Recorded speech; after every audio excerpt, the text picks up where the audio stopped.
Here's the last two real quick. Step number 6, take massive action. And when do you do it? Well, when would now be a good time? Right? You don't want to wait now. So often my kids will say something like, we ought to do X. And I'll look at them and say, when would now be a good time to do that? And they look at me, they get a little quizzical look on their face, and they start to smile, and they get the message. Right? Now is the time. There is no time but now. The power is in now. The power is not in the future. The power is not in tomorrow. The power is in this moment in which you act. And I've already said the things I'd say under this principle, but I'll just remind you, knowing that repetition is the mother of skill. Never, ever, ever, ever leave the sight of setting a goal without doing something towards its attainment. And the more massive the action, the more committed you are. So again, instead of saying, well, I need to change my diet, go home and tear everything out of the house and throw it down that toilet, like I said. Go do something crazy. Go do something outrageous. Do something you would never normally do that will commit you to following through. Burn the bridges behind you so you have to move forward. This has power. Nothing great happens by having little goals with little action. You got to have big goals. That's what inspires you, and big action that makes it possible. And I'll tell you, massive action doesn't mean it has to be a lot of work. I'll tell you some massive action. One of the easiest things you could do that would get you on target for your goal that requires you no money, all it requires is you making a decision and taking action immediately. Incantations. When you state a phrase over and over again out loud using your entire body in the emotional state you want to feel, you literally condition your mind and body to experience it. So for example, if you want to get your body in shape and you start to create a phrase, it doesn't even have to sound good. I'm a lean, mean, fighting machine. I'm a lean, mean, fighting machine. Or, I'm a fit, lean, mean, fighting machine. I don't know what you want to say. Or every day and every way, I'm getting stronger and stronger. Every day and every way, I'm feeling happier and happier. And you say that for 45 minutes while you walk or jog or run. You talk about massive action. It's called massive conditioning. You can't just get rid of a negative belief. You got to replace it. You could just incant your new beliefs, the beliefs that you wrote down earlier. You could just say them again and again and change the emphasis. So change the state. Say it with pride. Say it with strength. Say it with a smile on your face. Say it with laughter in your heart. Say it as if God was guiding you. By changing the emotion, you change the impact that you feel inside your body. And you literally begin to condition yourself for more action. Again, you get momentum. Massive action creates momentum. Massive action is the cure-all. Massive action doesn't mean you have to do 5,000 things. It means do something. And if it's something big and you go after it and you make progress of any sort, it's going to reinforce you because you're going to see that the big problem is not as big as you thought in your head. Things are always bigger in your head than they really are. Tackle it. Make it real. Do it right now. So if I said to you right now, there's one action you're going to take, a small, simple action and a big action that's going to get you going. Something you could do like a quick phone call, email, and then something that required time, energy, or money, or a big effort. You're going to go out and you're going to take that car of yours and you're going to blow it up so no one has to drive it. So you've been embarrassed by it. Your kids are embarrassed. You're going to commit yourself. I don't know. What's a big action? What's a little action? Turn off this program just for a second and write down those two things. Go. This is a pretty cool process, isn't it? You know why? Because this is really a results workshop. This is how you get results. No more talk, no more just getting inspired. Let's get down to it, and let's make it fun. Now, what were your actions? What did you come up with? Did you come up with a little one and a big one? I'll give you some examples from people here. For John, our producer here, who wanted to make sure he got his songs going and started working out, he said 2 simple actions immediate. Number 1, the minute he goes home, he's going to grab the clipboard and he's going to put it right on his pillow. So he can't miss it, and it's just an absolute commitment. This is going to be It's so easy, but it'll make it happen. And he said the second thing, which is a big thing for him because he hasn't worked out in a while, is he's going to put on his gear instantly with no delay, go right in there and get busy. Those 2 things will get him momentum. Once he gets in there, he'll feel good. The hardest part of working out is getting in the gym. Once you start working out, you get momentum. It's just like anything else, and it feeds you because it feels good to move, right? Next, the young lady that wanted to lose that weight. She said the first thing she's going to do is she's going to call her friend Shannon, and she's going to schedule this Saturday to run those big stairs by the beach.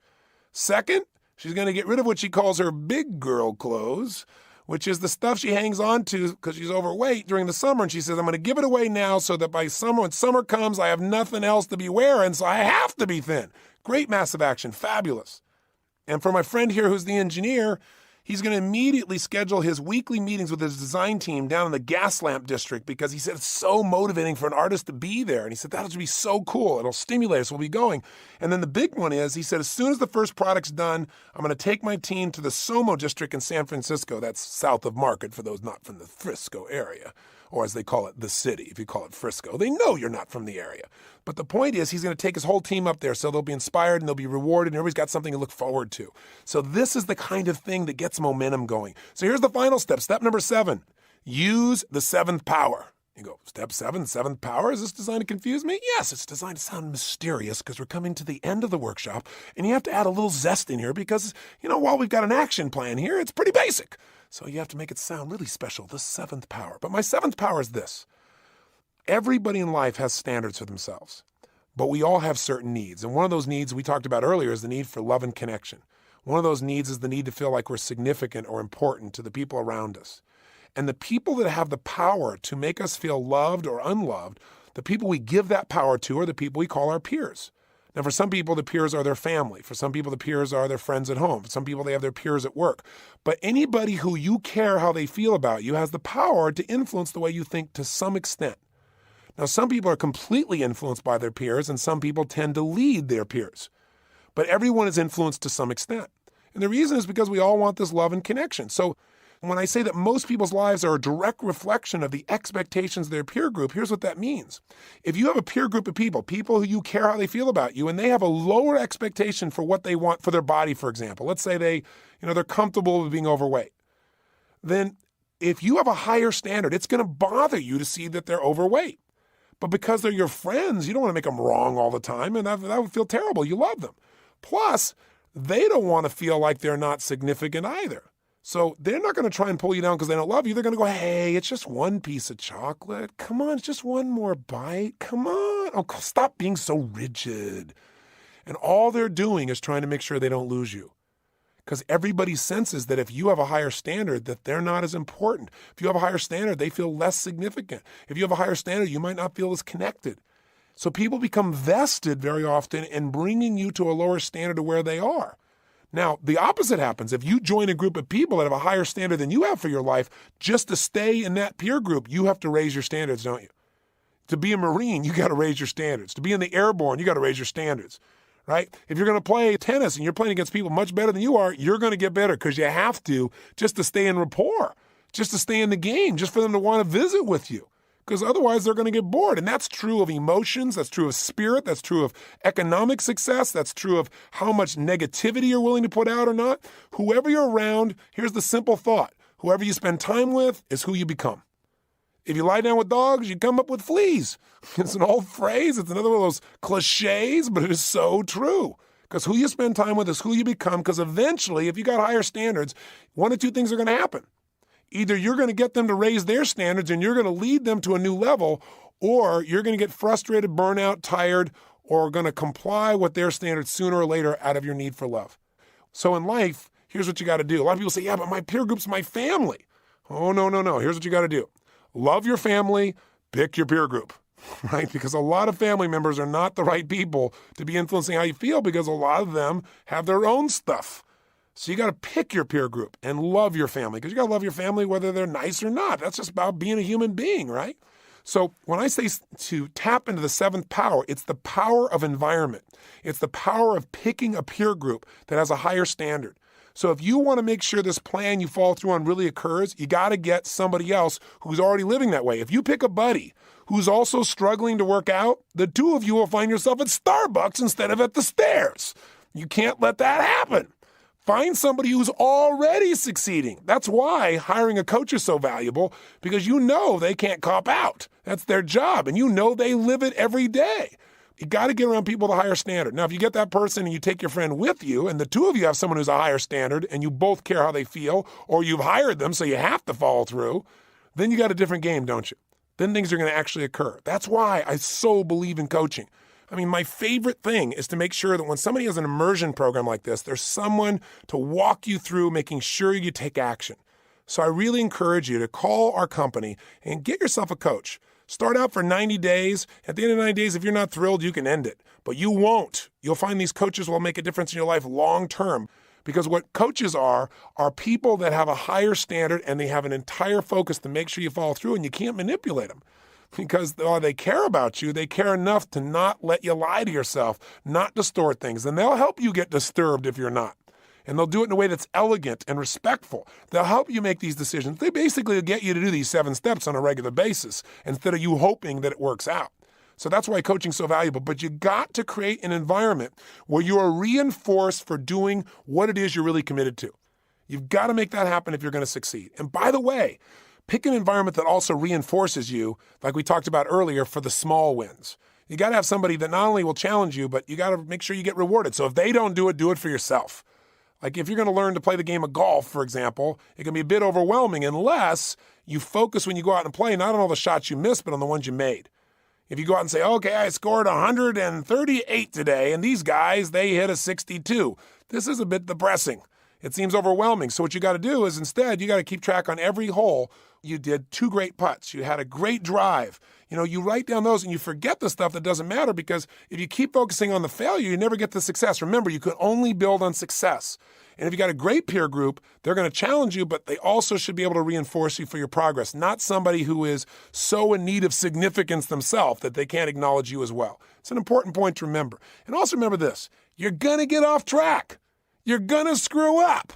The secret is not do you fall down. The secret is do you sit there on the ground and cry and complain and talk about how you always do this and you sabotage yourself and tell a story, or do you get your butt back up immediately and start running?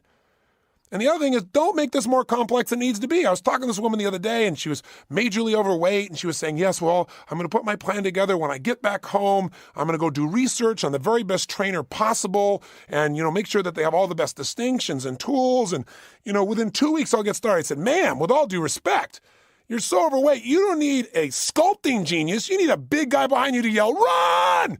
Right? That's what you need. You don't need some massive detailed plan. You need some momentum here. Don't be telling yourself this big story. Just go do it, because that's what this is all about. In the end, it's about doing it. It's about living it. It's about experiencing it. It's about not settling. Figure out who you're going to do that with, though. Who you're going to do it with, or who you're going to share the victory with, or who you're going to tell your commitment to.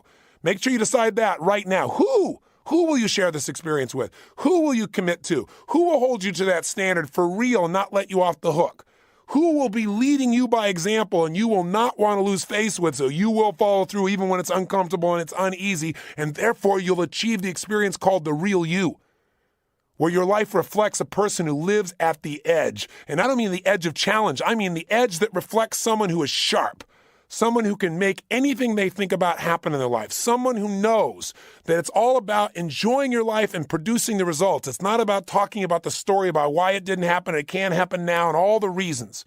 Give up the story, go for the results. Take this RPM plan you've created and turn it into reality, and start to experience the pride that comes when you're one of those people that doesn't have to explain why they aren't achieving, but who gets to share the joy of what you've accomplished, and you can share with other people how you did it, because you're conscious in your process.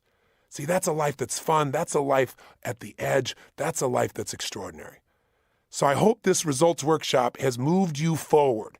And if you didn't do some of the steps, go back and do them. And if you got to listen to this 10 times to get yourself to do it, do it. But get yourself to take the action. And once you do this, now we can start with this as the foundation. Anything else we teach, you can follow through. You know why? Now you've got a system every day to look at this, a system to feel the gratitude and fill back up with the emotions that'll move you forward, a system to put your body in a peak state so you feel that sense of will, a system that every morning will start your life where you feel successful because you know you've already achieved first thing in the morning, a system that'll get you connected and loving yourself, a system that'll get you focused on what you want and why you want it and the actions to make it work, and all that happens within an hour. And now you got a system here that if you're not following through, you can go through these 7 steps, you can kick yourself in the butt, tell yourself the truth, get the plan, make it happen, and make it fun. Now, today, I want you to go do those 2 things you wrote down you're going to do. Do them right away and really acknowledge yourself. And remember, don't let this be the end. If this is just the edge you're listening to, let's continue this process so we cover the specifics, the plan, and the follow-through in each area of your life that matters. Your body and your energy, your emotions, your relationships, your finances, that sense of purpose, the level of joy in your life. Let's continue the immersion together. And if you're going to do that, call me right now and let me continue to be your coach. You know the number, 1-800, remember, 898-TONY, T-O-N-Y, 1-800-898, it's Tony, 8669, or go to the web at tonyrobbins.com. Listen, I just want to let you know it's been my privilege to be your coach. And I want to thank you for taking this journey with me. And I look forward to being with you again tomorrow. Till then, God bless you and live with passion.